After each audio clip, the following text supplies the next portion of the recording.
Hi, good morning, and welcome to Kunsong Payo Chilling. We're really glad to have you join us today for a teaching by Jetsunma Ahkon Lhamo again. And hopefully you've been online for the beginning part of the series. This is a series that she gave back in 1999. The title is Mindfulness and Everyday Life. And in each one, she addresses, the challenges of being in a Western culture and not having the backstops of the whole monastic system for you in this life, and yet practicing using what we have here. So hope you enjoy it. This is part 4 of 5 parts. The rest have all been on Wednesdays, and they are up on YouTube. Part 5, which would ordinarily be next week, will be the following week, because we have a special event that I'll tell you about at the end coming up on next Wednesday, or this coming Wednesday. So you're here now. Let's begin the teaching.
We have to begin to realize what these emotions are. They are just the continuation or elaboration of that original equation: ego clinging, reactiveness.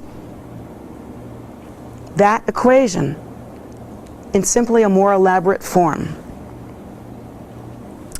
So in order to insert the spaciousness that is required, what we have to do is find a way to observe. So even when you're getting ready to kick the dog and throw the kid through the wall, when you're in that state, technically speaking, it's very, very hard when you're in that state to do much about it. Once you're there, just wait for it to go away. That's all you can do. Once you're there, it's very difficult. But even if you can't suppress your emotion, and shouldn't, because that's not really the healthiest thing to do, even if you can't fake it and say it's something else, which so many of us do also, we have anger and we say, oh no, it's over concern. Even if we're not able to do any of that, we, even in that roused, inflamed state, are able to observe ourselves. That is the unique capacity of human beings. Won't you use it? It's what distinguishes you from the rest. If there's anything that makes you special, that's it. The ability to put that spacious moment in there through observing the reaction. And even to the point where we say to ourselves, oh yeah, that's what I do. That's just like me. Yeah, that's just like me. I do that. And then maybe questioning oneself later on and going, well, I do that because I'm protecting my turf. I'm protecting my space. I'm not wanting to change anything. I'm wanting to be powerful and right. So I need to put everybody else down. Or whatever it is, simply observe. just observe. And you'll find out that if you do that consistently, deliberately, honestly, and truly, and deeply as you can, that after a while, and it doesn't come immediately, so please don't look for immediate results necessarily, but after a while, you will find yourself, there'll be a spacious moment, just a little moment between you and your reaction. And eventually, in your practice, by practicing Dharma, by using generation and completion stage methods, you will be able to recognize in that spaciousness, you can begin to recognize the emptiness of both the ego and that which affects it. But it takes a combination of things. Not only the ability to practice Dharma the way that our teachers teach us in generating oneself as a deity and practicing completion stage practice. It also takes this deliberate walking, waking mindfulness. This is part of the path.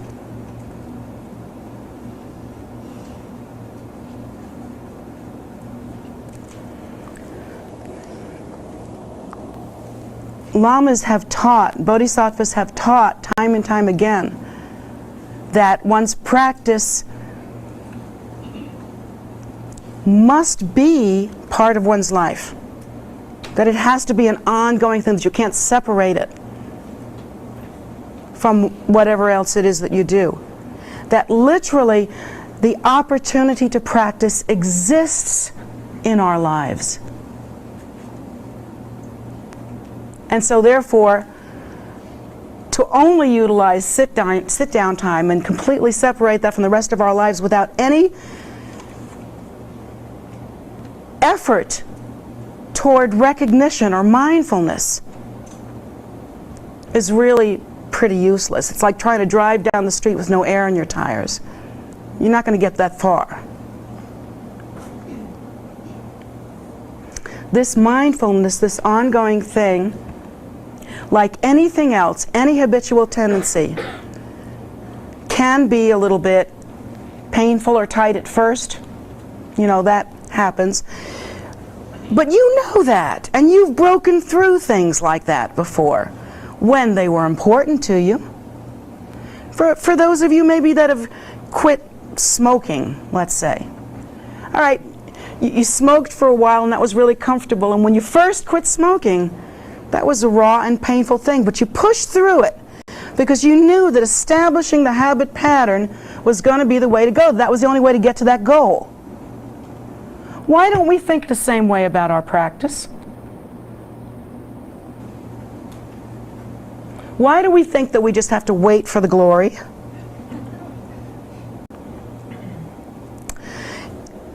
With exercise, let's say, you know, if you decide you're going to exercise, you have a goal. You don't want to be a blob anymore. So that's your goal, and you're fervent about it. When you first exercise, you're going to hurt. It's going to ache. If you're really committed and you're really not into being a blob, you're going to take 2 Tylenol and you're going to continue. You're going to push through it. Why can't we push through our own habitual tendencies? Why can't we push through into some kind of ritual of recognition? If we can ritualize working out, if we can ritualize stop smoking, if we can ritualize crossing the street safely, if we can ritualize occupational training, my God, why can't we do that? Ritualize the state of recognition so that we make it part and practice of our walking, waking lives.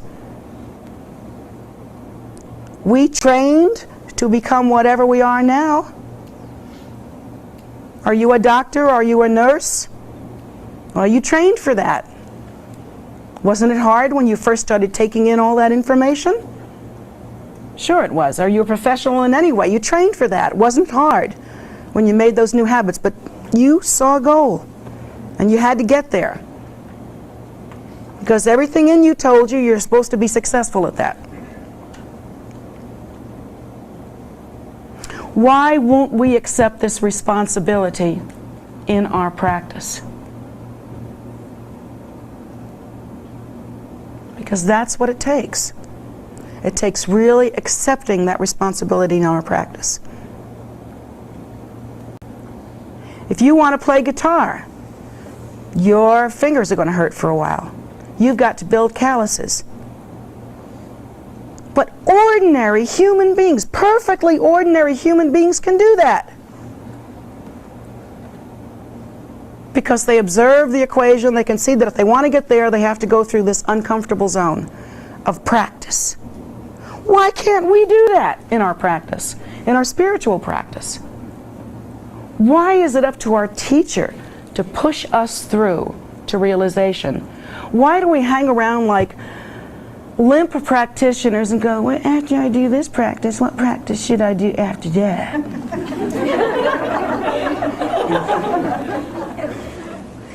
Without really ever trying in the least little way to have any recognition of phenomena, any recognition whatsoever of the nature of phenomena, of the nature of reality.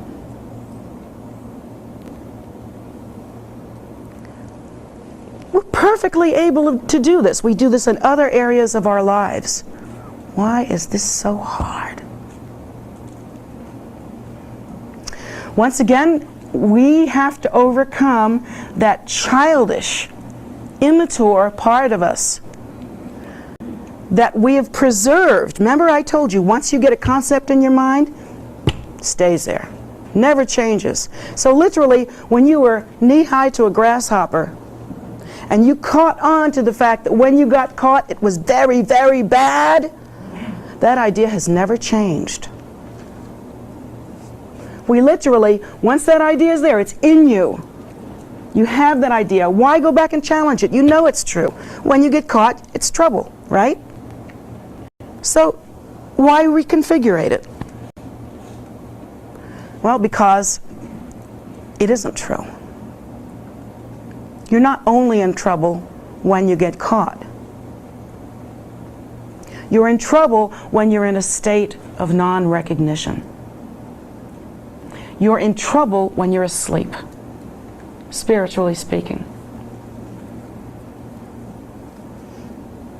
So why are we thinking in that same childish way? Because it is also our nature, and we have to observe this about ourselves, that we're incredibly lazy in certain ways. We like to keep really busy if it's getting us a goal because we want that. But when it comes to backtracking and reevaluating an old conceptual scenario like it's only trouble when you get caught, we're not going to do that unless we are pushed to do it. We're not going to do that because we already did it. Why do it again? That's another thing about ourselves that is detrimental and very difficult. But I'm telling you that in order to practice effectively, you must go back and challenge all things samsaric, all conceptual proliferation.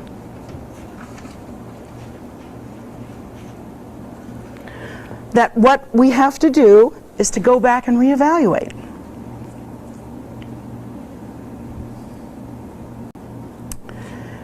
Instead of going through the rest of our lives in this childlike way. And you know how childlike we are about this. We just don't want to get caught. We don't want to get in trouble. We don't want people to think bad of us. So we work very hard at this. Instead of staying in that childish place, which only reinforces self-nature to be inherently real, only reinforces ego cherishing and ego clinging and the division between self and other. Why not go back and challenge appearances?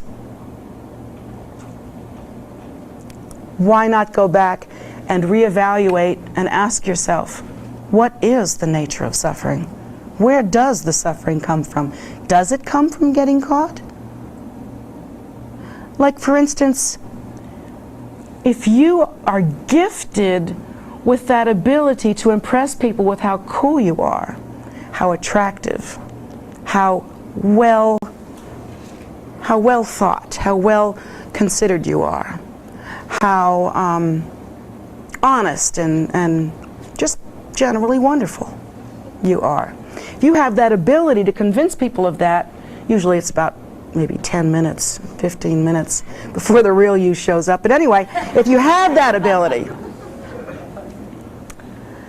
and yet within your mind, you're basically, well, a schmuck. You're basically constantly in judgment of others, constantly uncaring about others, constantly in a state of non-recognition. You're constantly fearful, you're kind of angry, you're not compassionate. There's just general, your average, ordinary, mid-grade schmuckness on the inside, but on the outside it's not visible. You have the greatest obstacle of all. I am so sorry for you. I mean, heartfelt sorry. And I'll do anything I can to help you work through that. But it's not going to work unless you work through it with me.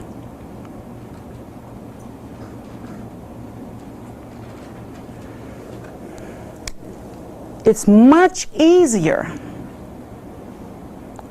to be a student if you're somebody like a recovering alcoholic. People have seen you vomit. You know, you have gotten to the bottom and it was nasty and dirty and there was no way you could avoid it. There was no way you could avoid it. I have more hope for the practitioner that one day decided to practice because they woke up in a pool of their own vomit than I do the practitioner that wants to practice because they want to be a Buddhist. You think about that.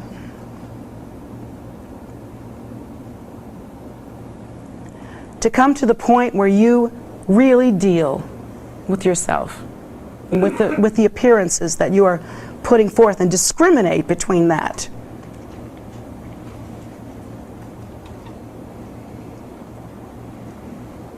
And just faking your way through.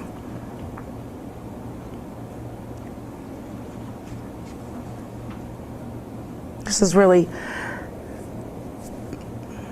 it's quite a different level of depth, isn't it? Logically, you have to ask yourself, remaining in a state of non-recognition, acting outwardly as though you have some answers going, what do you think the result will be? Why wait for me to tell you? What do you think the result will be? Assuming that the seed and the fruit are the same, that seed produces the appropriate fruit and not a different kind of fruit. What do you think is going to happen? Do you think your life will have less suffering in it or more? So much more. So much more.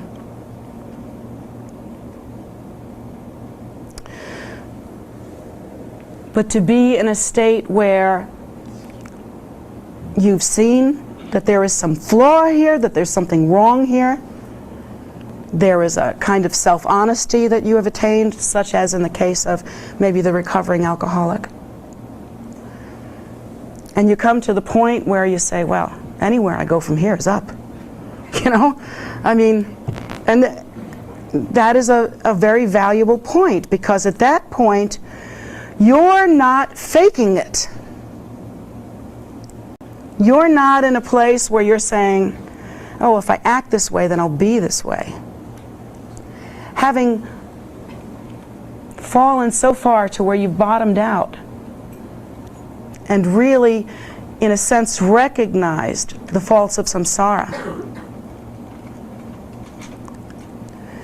when you begin to engage mindfulness, it won't be an external acting. It will be more of an internal engagement or an internal awareness. So it's that kind of thoughtfulness, that kind of mindfulness, that kind of recognition that should be, must be part of our practice.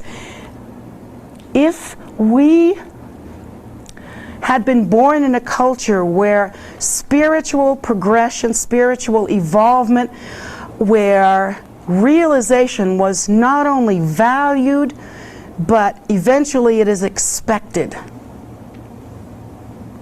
we wouldn't have to be told this. In the same way that in a materialistic society, we don't have to be told that you have to train for your profession. We would automatically, by reading these texts, understand that it is pointless to read the prayers, even if you read them so good and you are so cool when you read them. It is pointless to read these prayers if you have no understanding of their meaning or if you are insincere about this recitation. There's just no point. To realize that the point is to actually awaken, to move into a state of recognition, one would practice differently than if one's understanding was you had to do a certain amount of practice in order to be a really cool guy or in order to be successful at Buddhism. Do you see the difference? One is about mind training and the other is about samsara.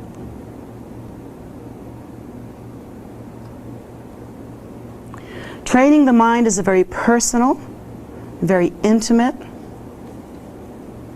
very private thing, because there is nobody that can train our minds better than we can. No one can know the ins and outs of how we think better than we can. And so that responsibility as well as that power lies in our hands.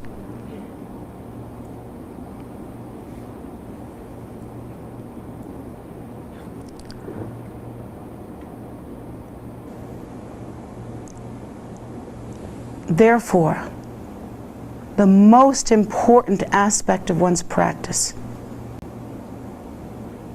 is to practice recognition of the nature of phenomena, of the emptiness of all it is, to practice recognition of cause and effect relationships, to practice recognition of the faults of samsara, to practice recognition of the difference between what is ordinary and what is the miraculous activity of the Buddhas. To practice this kind of recognition is the point. And it's included in the book practices that we do. Because we're trained as materialists, we don't get that. But that is as much our practice as reading these prayers is, more so. Because if you were to practice a state of recognition without having a book, let's say you were a prisoner and you couldn't get your books, you could still practice a state of recognition. You could still learn to practice the view. You could still examine your habitual tendencies. You can still reorient your intentions and your understandings. There's so much that you can do.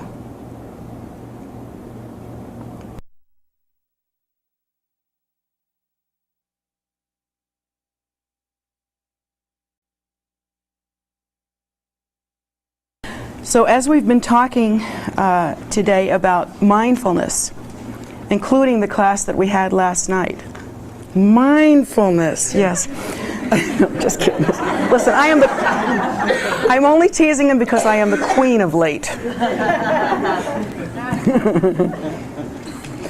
So in talking about mindfulness, perhaps you've noticed that we mentioned mindfulness regarding our practice of Guru Yoga.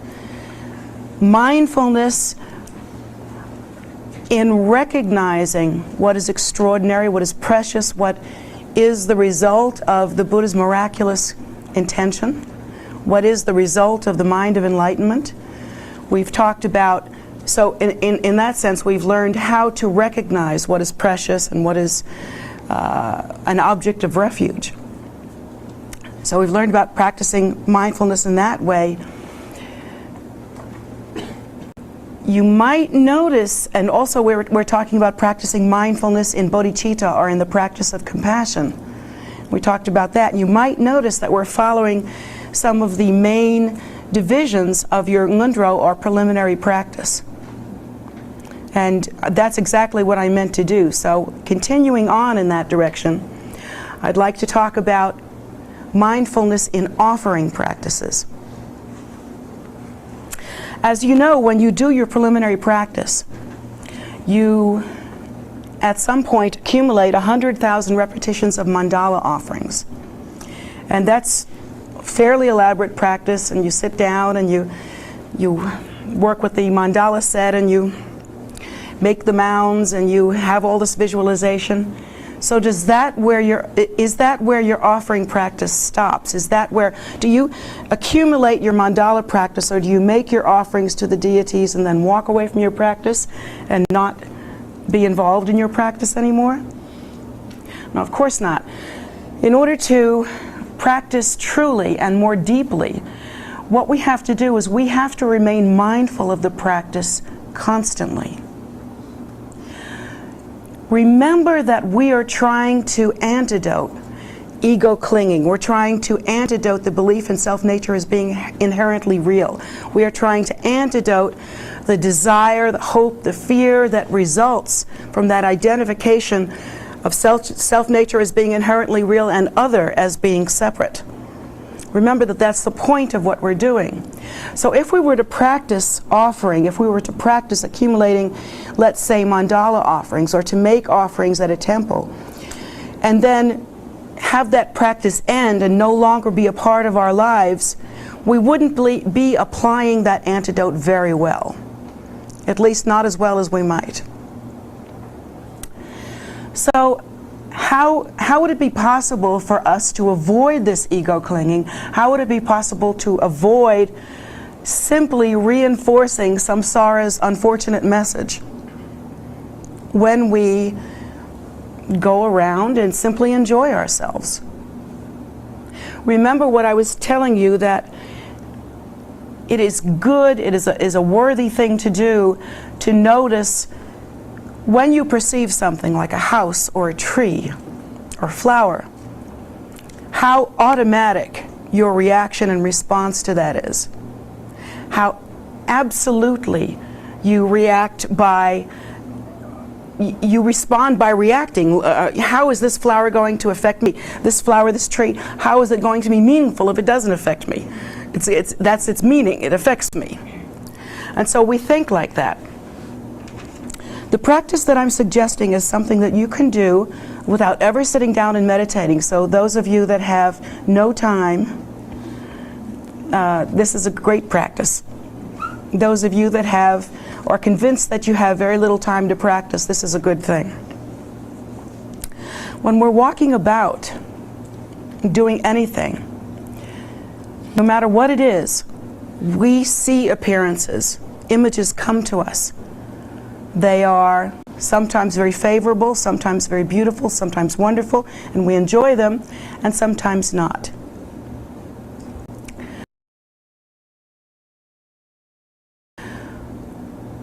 When we enjoy them by clinging, by taking that experience in a sense and holding on to it, grabbing it. We're grasping that experience. That tree is only relevant because I see it. Out of sight, out of mind. When the tree is out of my sight, it no longer exists. So we think like that. My suggestion is that rather than just do your practice when you're sitting down, why not be mindful constantly, to where when you see the appearance of any phenomena, when you see any kind of beautiful thing, like for instance when you look outside and you see how lovely it is out there, how gorgeous it is, the trees and the flowers and the sweetness of the air and all that stuff, how can you not let that beauty simply reinforce our clinging to ego, that clinging to identity? One good way to do that is to develop an automatic habit. And again, those habits start small and they end up big. We start at the beginning and we simply increase. Develop the habit of offering everything that you see. You think, huh? How can I offer it if it's not mine? No, that's not the point.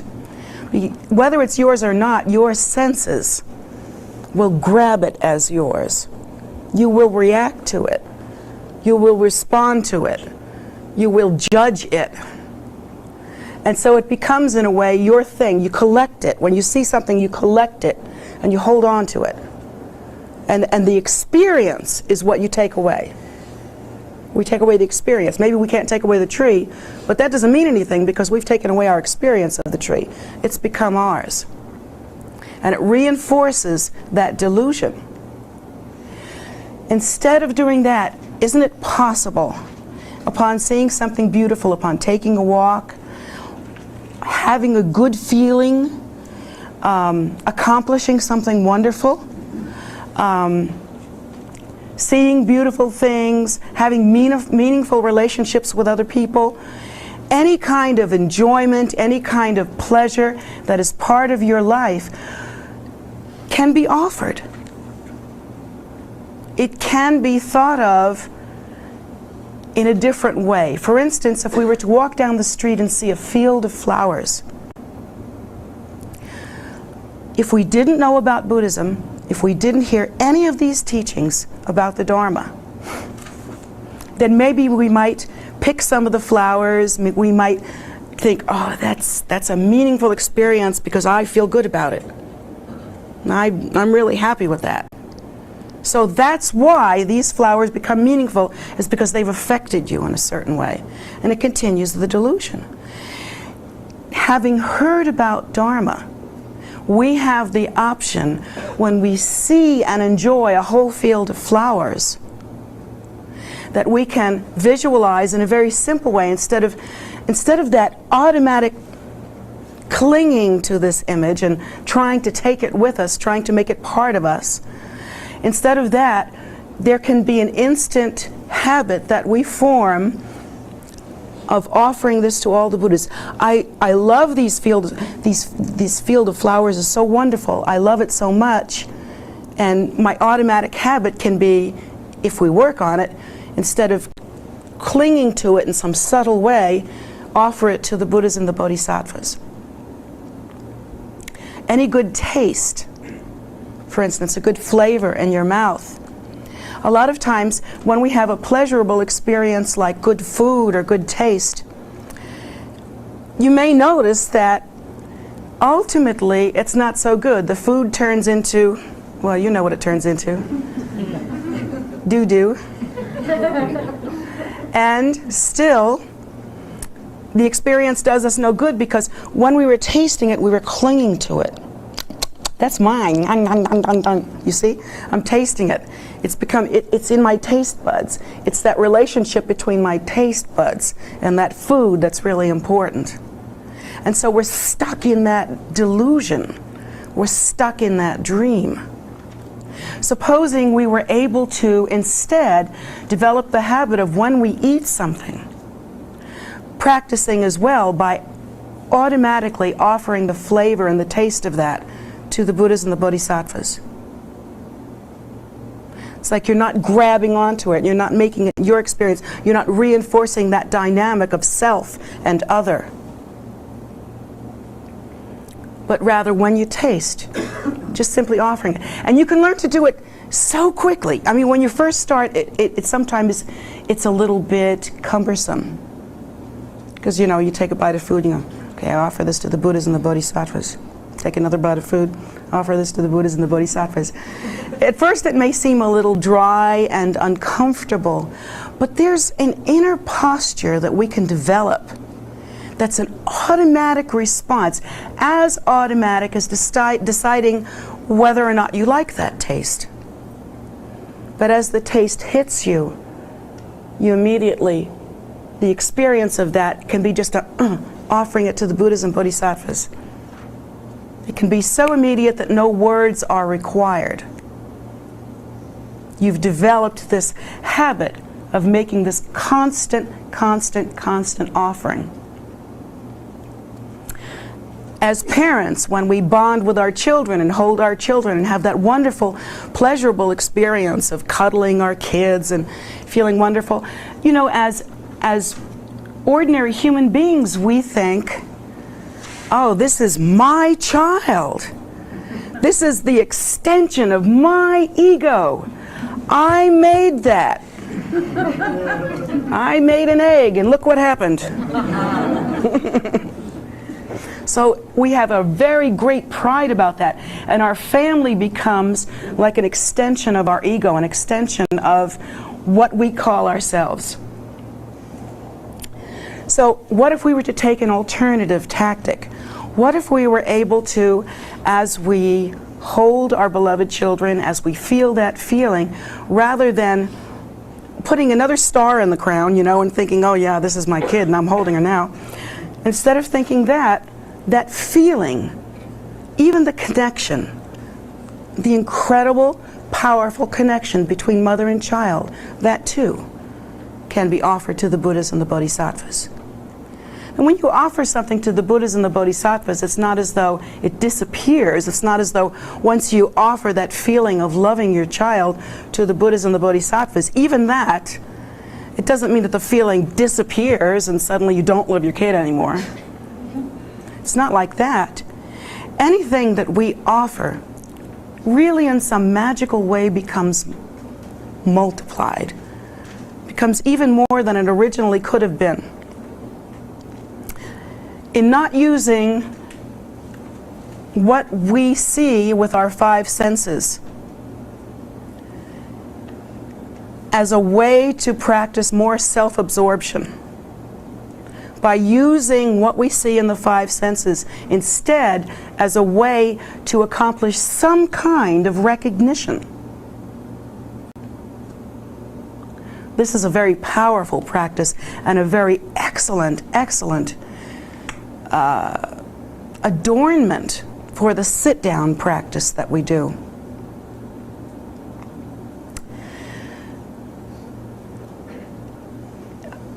Sometimes when we begin to make these offerings, we think maybe it's not so good to offer something that's not yours. But that's because we're materialists and we have this idea of ownership. We really don't understand how things are. We're kind of sick and deluded with this idea of the self being the center of all experience. So that being the case, when we offer a tree or a beautiful thing, a field of flowers that isn't ours, or, and here's another thing that you can do, to even offer an experience that you have with someone else that's wonderful and pleasurable to you, or to see a friend of yours has not one, not two, but 3 cars. For you to offer those cars to the Buddhas and the Bodhisattvas in your mind, just like see them offered to the Buddhas and the Bodhisattvas, is that illegal because you don't own them? Of course not. The idea isn't about ownership. It isn't about defining that yet again. It's about allowing these 5 senses to participate in recognition in some way, even if it's only in a small way. To offer anything that one sees, any image that is formulated in the eyes, any sound the sound of the beloved's voice, maybe your beloved friend, your beloved spouse or child, to the sound of that voice that is so comforting and so wonderful to us. That very sound can be offered. That when it meets your ears, rather than owning it and saying, this is about me and my children, or me and my spouse, or me and my stuff. Rather than that, instead, making that kind of ongoing process of offering. In a very real sense, you're not so much offering the object as you are offering your response to the object. You're allowing your senses, your thoughts, your sensibilities to work in a different way than they had worked before. So then you can feel free. You can offer someone else's money. You can do anything you want to in that way. As long as you are truly sincere and it's done in a profound way. If you as a practitioner, remember we're talking about thinking about the faults of cyclic existence, we're talking about practicing that kind of renunciation because we have seen the faults of cyclic existence. Perhaps you may meet somebody really rich and you may notice, because of the contemplating you've been doing, because of the practicing that you've been doing, that those people are so connected to their money that there is some real clinging going on there. And maybe you notice that that person is all about their money. And maybe to you, in your mind, because you've practiced recognition, you can see that this is a non-virtue. You can see that this is not making that person happy. That literally the money has no power to make that person happy. And so, knowing that in your own practice, you can visualize that money and offer it to the Buddhas and the Bodhisattvas. What good does it do? Does the money disappear out of the banks? No. Perhaps there is some small blessing. Perhaps more importantly, you, by making such an offering, by thinking that way, can begin to differentiate, to distinguish between clinging and some form of recognition that there is something more precious than our egos. So maybe it's a tiny step, maybe it's a baby step, but many of those baby steps make for big movements. Cultivate the habit of constantly offering everything that you see, all pleasure. And even when we come into a place in our life where it's very uncomfortable, where there's some hardship, and perhaps we survive that hardship, perhaps we overcome that hardship, that very event can also be offered. And considered, that event can be considered practice. That event can be considered a manifestation of an opportunity to have made offerings, to have been more mindful, to have been in a better state of recognition. Then that very difficulty that you just survived becomes a form of practice. It becomes sacred.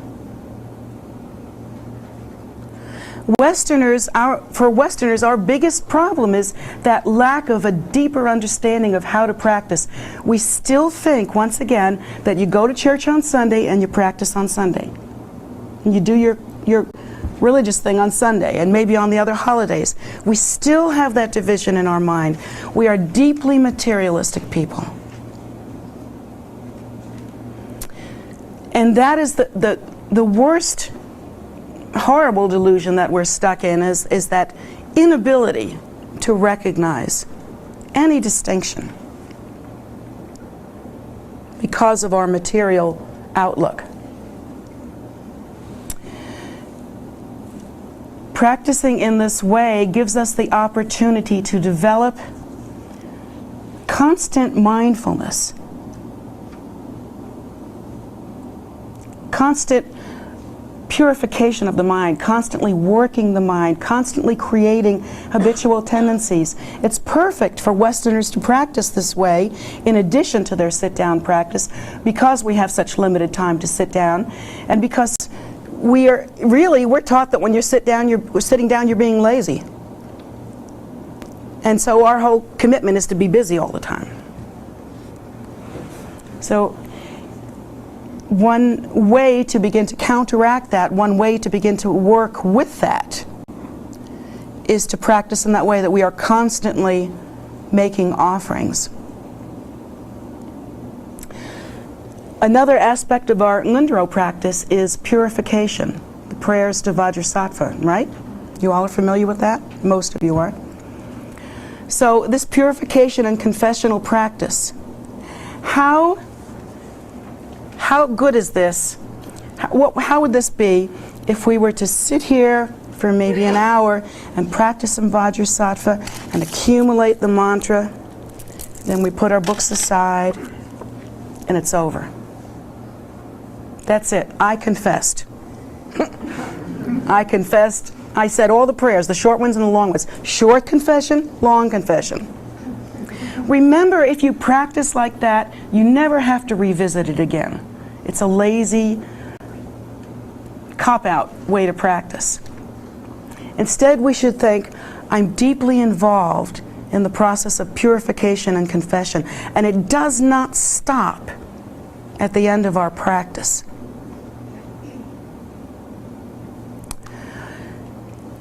There are so many ways to practice that kind of purification. By being mindful, by making offerings in the way that I've described, by moving into a state of better recognition about what is precious and what is ordinary. Moving into the state of recognition of the nature of all phenomena.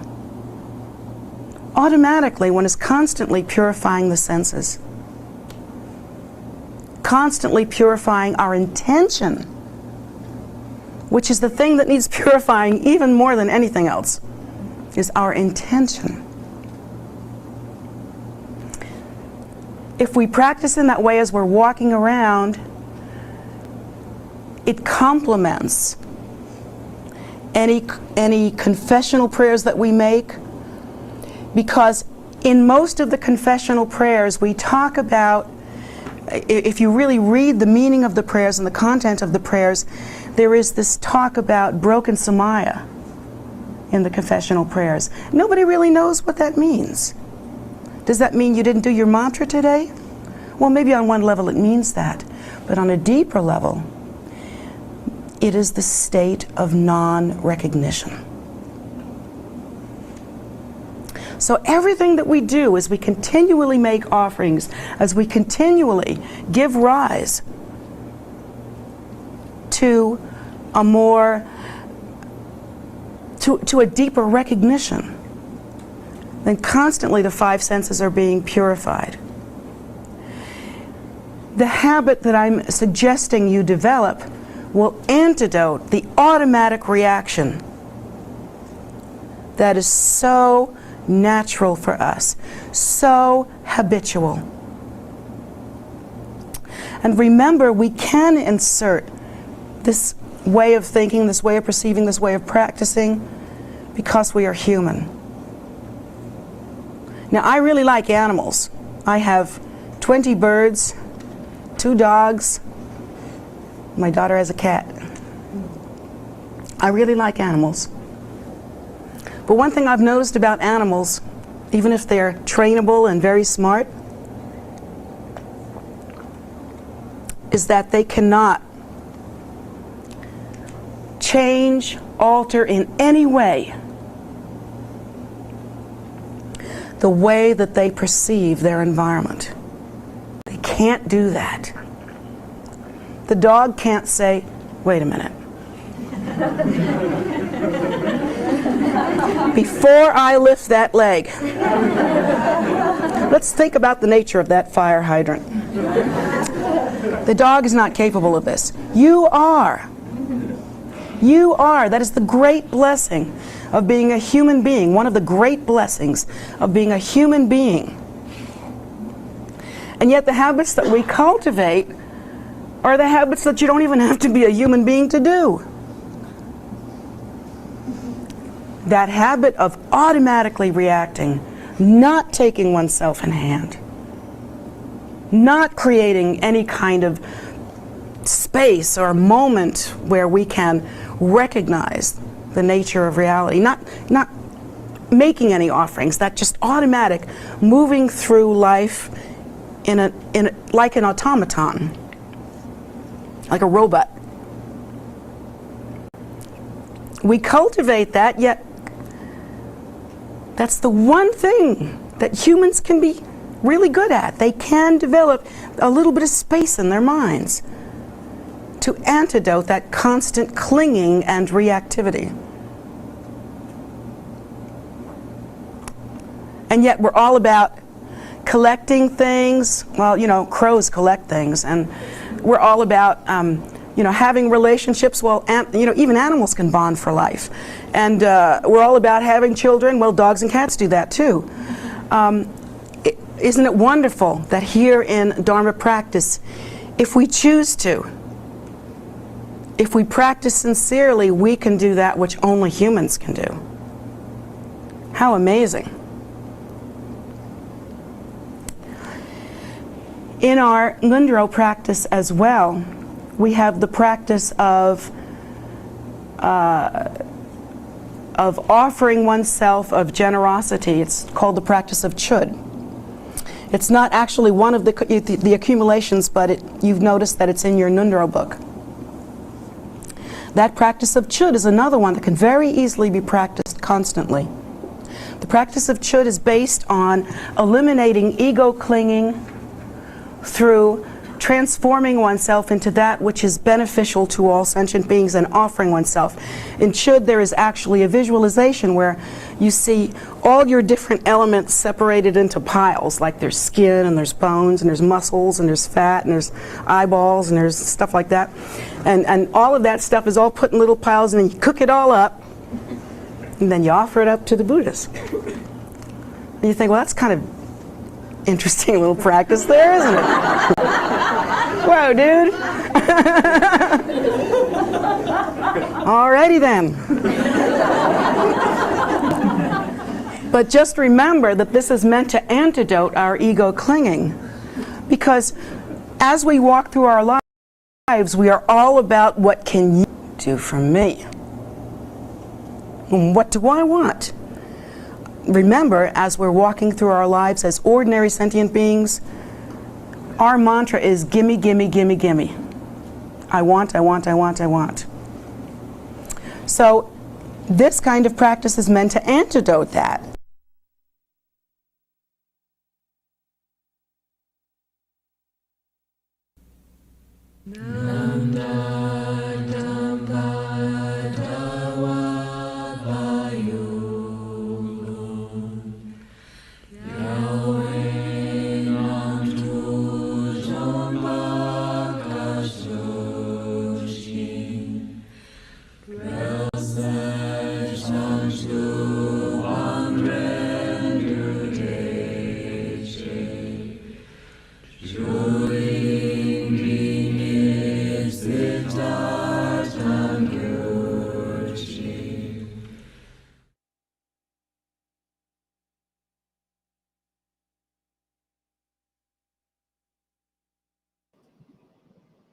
So thank you very much for coming today, and hope you enjoyed the teaching. This was part 4 of 5 parts. The 5th part was originally intended to be given next Wednesday night, but we are going to postpone that 1 week because next Wednesday we have a special guest, one of our Khenpos from our monastery in India. Is here in the States, and he has agreed to come and teach for 2 days, Tuesday night and Wednesday night at 7:30. And these teachings will be shown on the same YouTube channel, and you are welcome to join them. If you'd like to make an offering, we will have a link for you to do that, because that's how we get them here, these lamas. And we like to give them a big offering before they leave, because they have gone to some trouble to come down here and teach us. And also the temple then needs your help as well to provide these as often as we can. So you'll have an opportunity to do that should you choose, but you are most welcome to come and watch the teaching on YouTube. It will be next Wednesday. The following Wednesday will be part 5 of this series. So in addition, Sundays at 11 a.m., we continue with other teachings of Jetsumas from the past. And those are also available to you. In addition, Saturdays and Sundays at 10 a.m., meditation is offered by one of our nuns, and that's on YouTube as well. Every evening at 7 p.m., Medicine Buddha is given, a very short Medicine Buddha in English, about 15 minutes long, and you're welcome to put in prayer requests and requests for there's a lot of people on there, and there's a good exchange of requests for prayers, and you have some support in whatever you're grieving for. So that's all good, and you can join that every evening at 7, and know that everyone on there, as well as the people they connect with, will also be praying. In addition, we have food offering ceremonies we call soak. These are traditional practices, they're rituals, and they have a lot to do with the offerings, like she was explaining in this, where you're making those offerings to that nature of yours and of everyone's. So it brings about quite a bit of merit. These are on Zoom, and you can find those on the calendar. The calendar is on tara.org. It's on the location it's under Meditate, Pray, Study. It's like one of the first ones down there. It's a calendar on the webcast. So you can click on the event and you can get the link, and that will get you right in there to join in. So we hope you do that. We hope you come and spend some time here at the temple outside. It's beautiful, and there's a lot to see and do outside, even though we are not available to open the inside yet to the public, due to another surge of another one of these variants. We're all going to start to hate that word. It's going to be too bad. Anyway, but please come. We'd love to see you, and do try to make it to the meditation. On the tara.org website, you can go to the resources page, and you can read all about Khenpo Nyima. It's probably the first thing that you'll see there. The Khenpo who's coming next Wednesday. So that should give you some information there.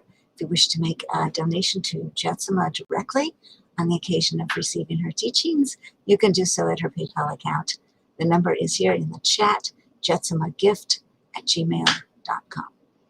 So thanks for joining us today. We hope you join us Sunday. Otherwise, we'll see you next Wednesday, or maybe even Tuesday and Wednesday. Who knows? So thanks for being with us.